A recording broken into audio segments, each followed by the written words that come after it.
In the headlines, troops of Operation Forest Sanity recovered 2 female bodies, rescue 3 victims in Kaduna.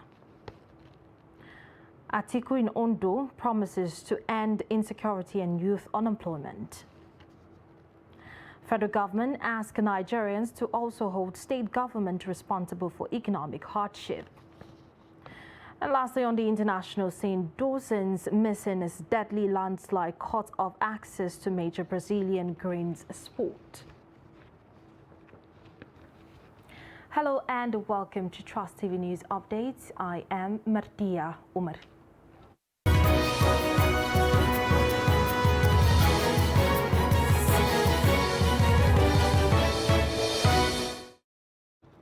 And now the news in detail. Troops of Operation Forest Sanity have discovered 2 unidentified female victims killed by bandits and also rescued 3 kidnapped victims from Chukwum Forest in Kaduna State. The Commissioner for Internal Security and Home Affairs, Samuel Ruwan, who disclosed this in a statement on Wednesday, said the troops also destroyed several bandits camps during the operations. Everyone said the feedback to the Kaduna State government revealed that the troops engaged the bandits around Kwenti, Chukwum local government area. The corpses were evacuated while the rescued victims have reunited with their families after first aid was administered to one of them who was nursing an injury. Reports say that the bandits fled into the forest, leaving behind their motorcycles recovered by the troops. The troops burnt down the dozens of camps inside. And the Nigerian Army on Wednesday in Abuja displayed some security gadgets developed locally to enhance operational efficiency of troops in the fight against insecurity. The gadgets were displayed at the conclusion of the seminar on interagency collaboration and utilization of technology for national security. Some of the items displayed include drones, trackers, communication gadgets, vehicles, guns and other security gadgets. Director General, Nigerian Army Resource Center, Garba Wahab, hailed the military for the feat, adding that the development of more indigenous technologies will tackle the security challenges in Nigeria. He emphasized the need for interagency cooperation in the manufacture of military equipment in the country. And the Surveyor General of the Federation, Abdulgani Adamu Adeyemi, on Wednesday said the Nigerian military needs geospatial data to end insurgency in the country. Adeyemi said the Office of the Surveyor General of the Federation is collaborating with security agencies utilizing geospatial intelligence to tackle insecurity in the country. And the President Surveyors Council of Nigeria, Clement Nwabiche, also cautioned against putting up buildings without proper survey plan.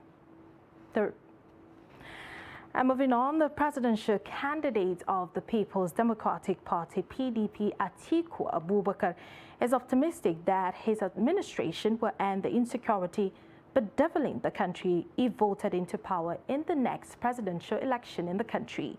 Atiku spoke on Wednesday at a rally in Akure, the Ondo State capital, said that the ruling Unprogressives Congress had wasted almost 8 years in the life of the country and worse, on a daily basis, increasing the sufferings of Nigerians.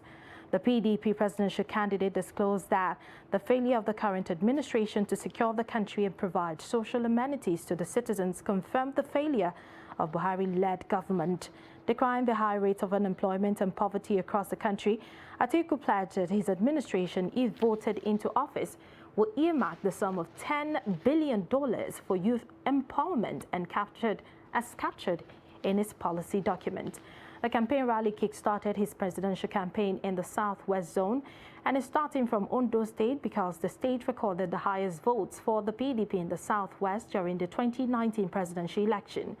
Earlier, the PDP National Chairman Iyorchia Ayu urged Nigerians to not be discouraged by the misgovernance of the APC as the PDP was coming to correct the wrongs of the ruling party if voted into office in 2023.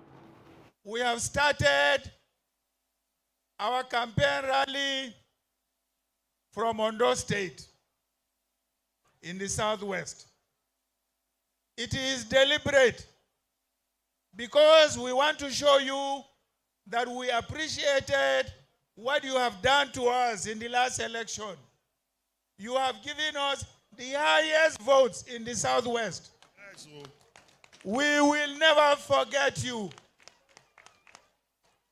That is why, if you repeat the support again, we promise we will definitely deal with insecurity. We will eliminate it. We will also make sure that all the federal roads linking Ondo State with other parts of the country are made very motorable.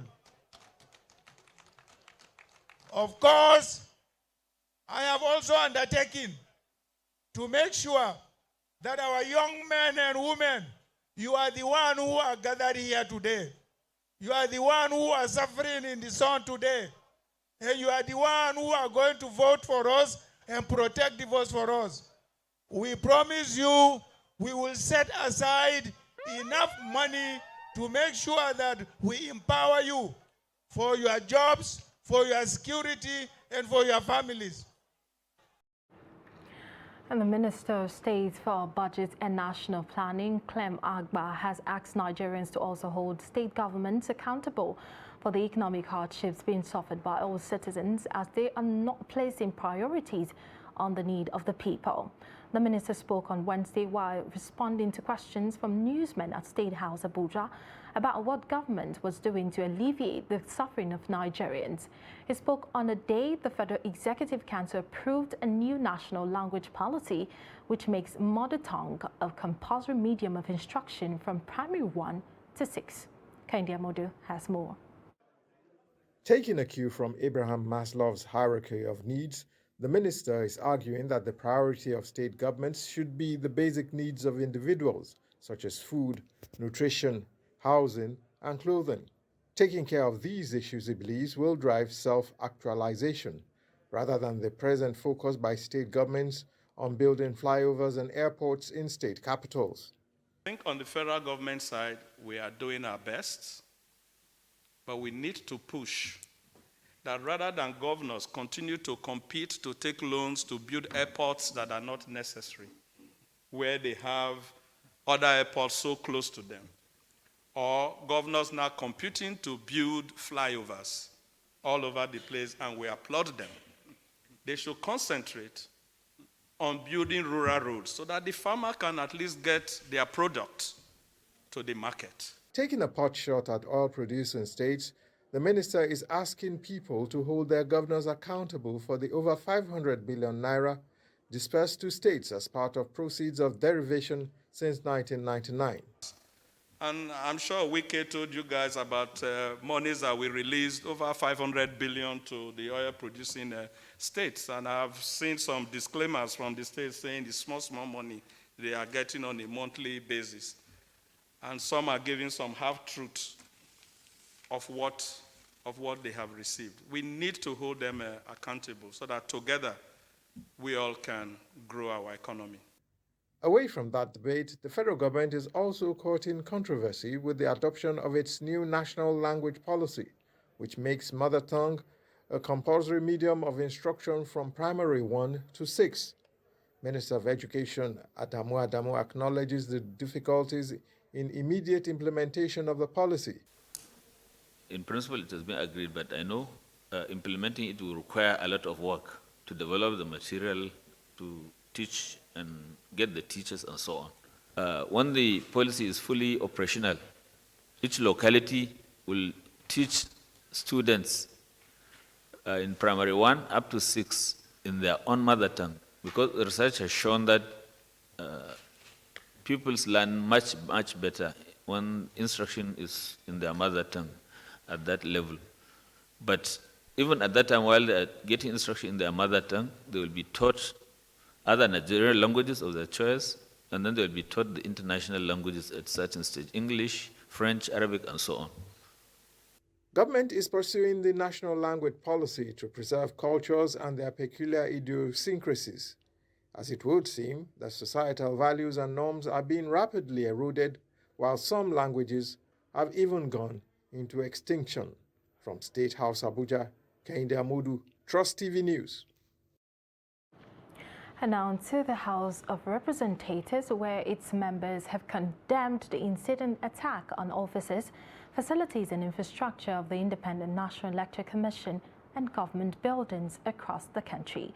Moving the motion, Olariwaju Kunle, representing Ekiti North Federal Constituency, said the frequent systematic arson and attacks on the personnel, offices and facilities of INEC are targeted at crippling the Commission and squabbling the 2023 general elections.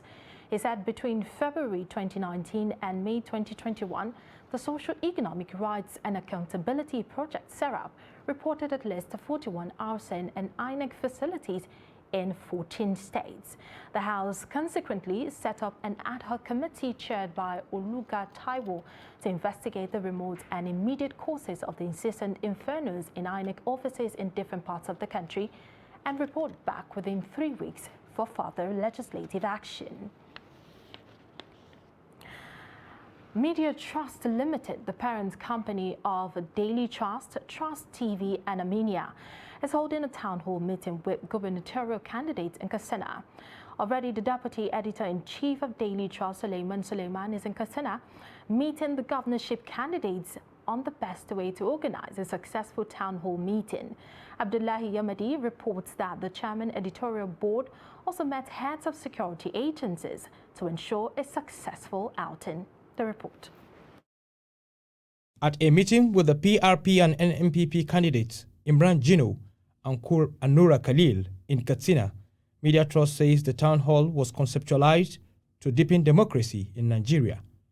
The multimedia company is organizing similar programs in some other states to afford the candidates an opportunity to showcase their programs and how they intend to implement them if voted into power. We see how we can provide platforms for various participants, various actors within these democratic processes to express themselves to the voters, and more importantly for voters to also express themselves to those who aspire to lead them.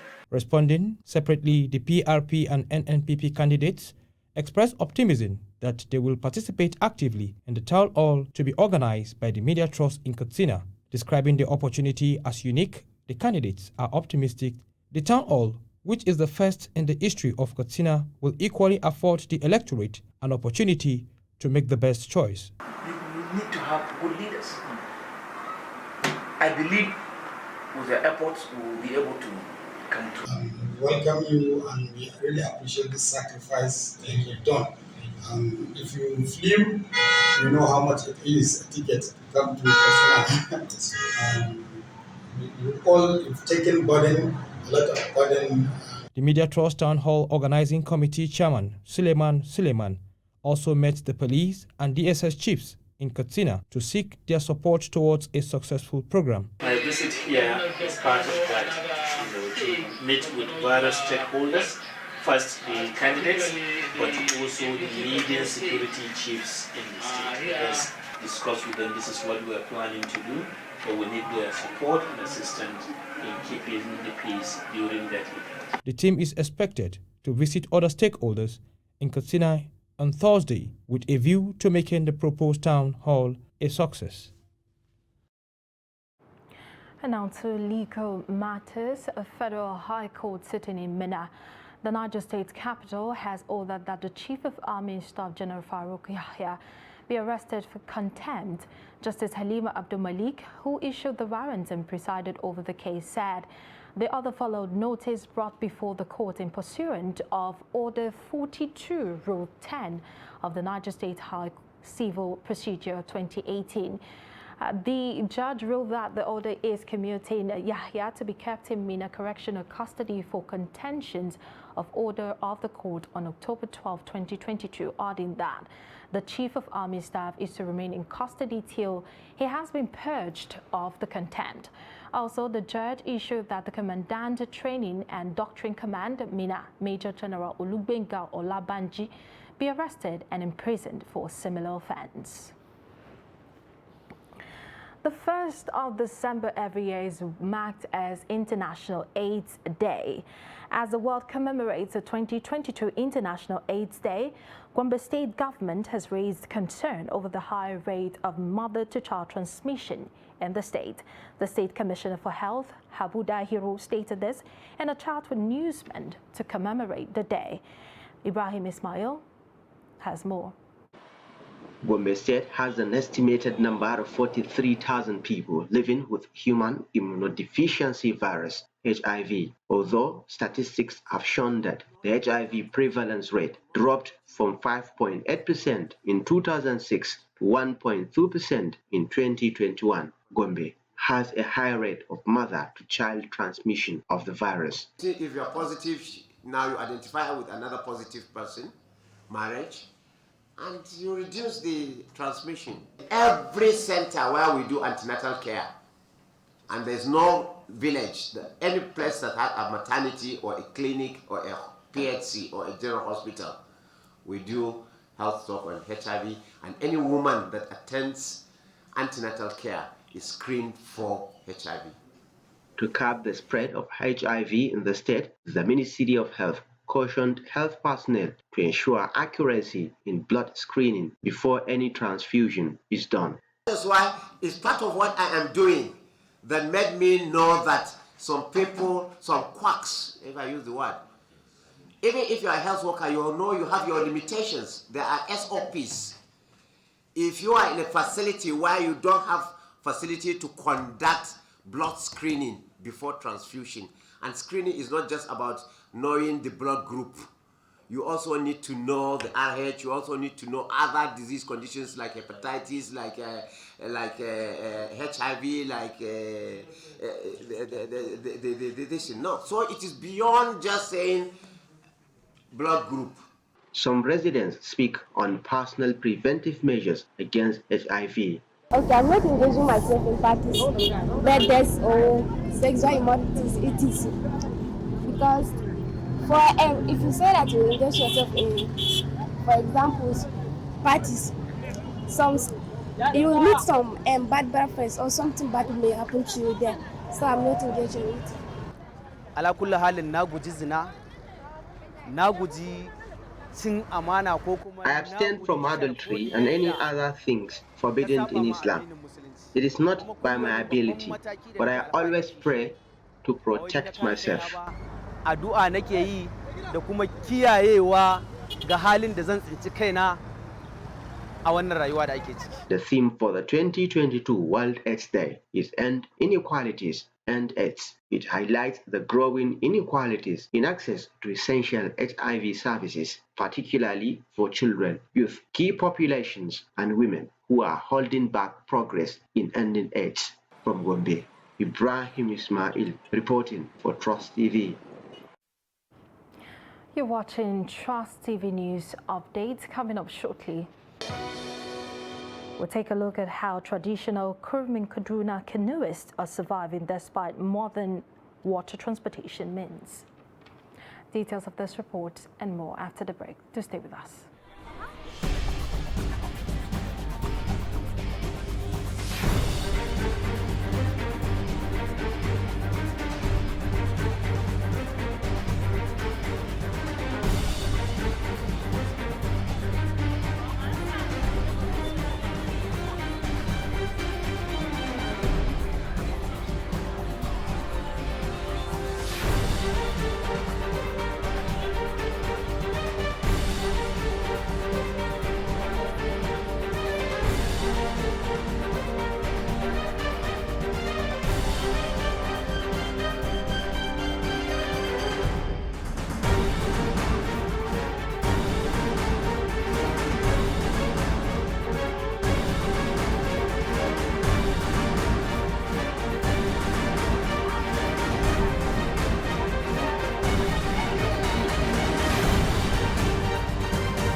Trust TV, documenting the Nigerian story.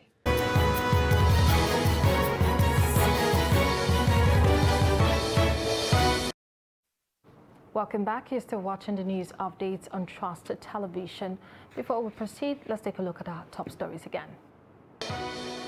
We told you earlier that Kano State government has suspended the restriction order. We told you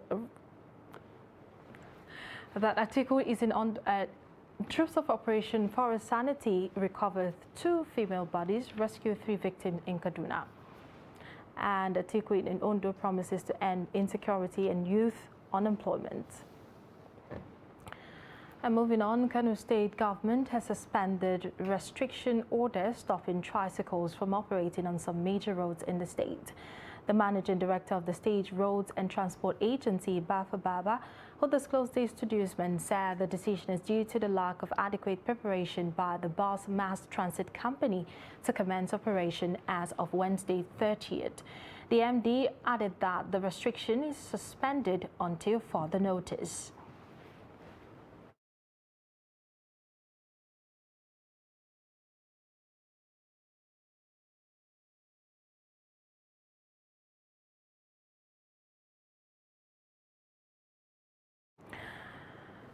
And despite available modern means of transportation, canoeists at Kurumin Kaduna in Igabi local government area of the state are still going about their business of conveying people across the river with the aid of canoes.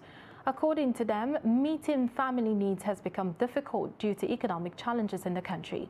Bello Musa takes a look at the activities of the local canoeists in Kurumin Kaduna. The report. Using canoes to convey people across the river is an old practice in Nigeria. Despite technological advancement, these local canoe paddlers are still thriving along Kaduna River bank. Lawal Amini is one of the canoeists at this river.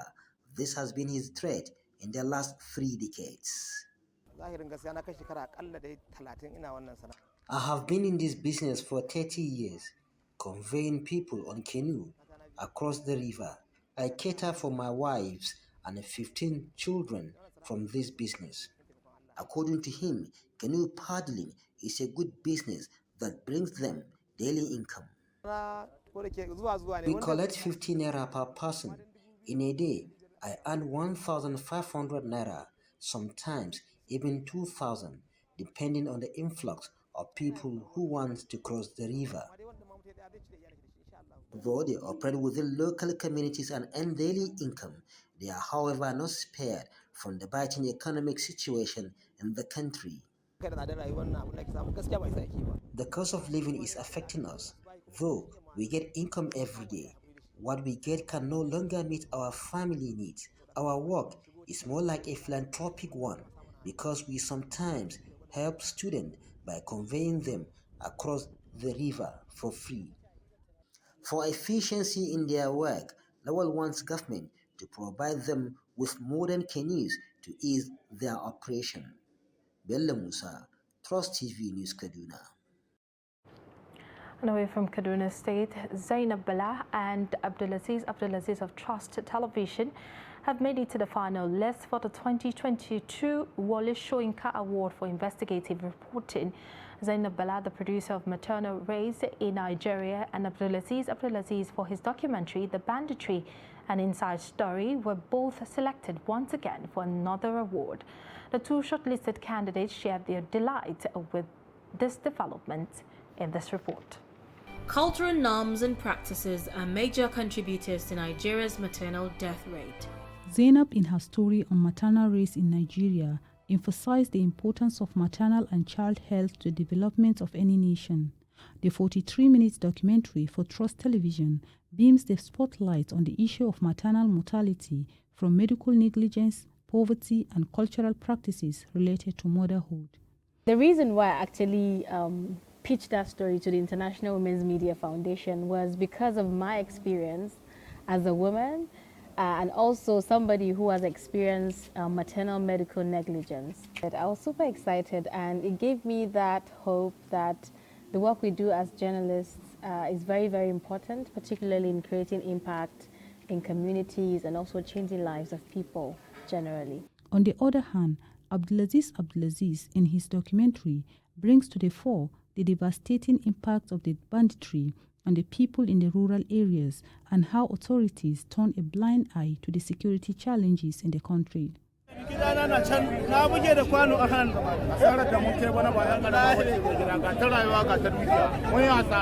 His story shows how victims are recovering and yearning for peace in the region. I'm really very proud of, because of course I've done a number of stories in the years one has spent in this job, but that particular story, I think, for its own adventurous nature, for it is daring nature, because it is something that I actually sacrificed my life to ensure that we got part of the story. The Soyinka Award for Investigative Reporting honors works of reporters from print, online, photo, editorial cartoon, radio and television.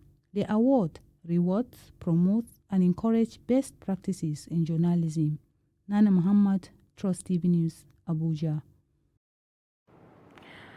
And moving on to the foreign scene, landslides after heavy rains in southern Brazil left dozens of people missing in Parana state and cut off access to a major port for grains and sugar shipment. The fire department said at least 30 people were caught in the landslide on the BR-376 highway in the town of Guaratuba, and rescue operations are underway. There have been 2 confirmed casualties from the mudslides. Authorities said on Wednesday that the road to Paranaguá and Antonina ports were being closed to vehicle traffic towards the coast. About 80% of the goods exported at and from Paranaguá, Brazil's second biggest port for grains and sugar, arrives by truck, and the port authority said declining to estimate losses from the disruptions. Operations and terminals at Paranaguá are now moving stockpiled goods that are expected to last until the weekend. And in sports, Argentina progressed through to the World Cup round of 16 after recovering from Lionel Messi's penalty being saved to secure a 2-goal victory over Poland. Messi's sport kick, controversially awarded after a VAR decision, was superbly saved by Wojciech Szczęsny, but Argentina, who were superior throughout the match, needed twice in the second half to set up a knockout clash against Australia. And Brighton midfielder Alexis McAllister opened the scoring in the first half before Manchester City striker Julian Alvarez, making his first start of the tournament, doubled the advantage to seal Argentina's progress. Poland will join them in the round of 16, playing France as Mexico and Saudi Arabia crash out. And that's it on the news update at this hour. For more, you can subscribe to our YouTube channel and follow us across all our social media platforms. I am Martia Umar. Thank you for watching and stay tuned.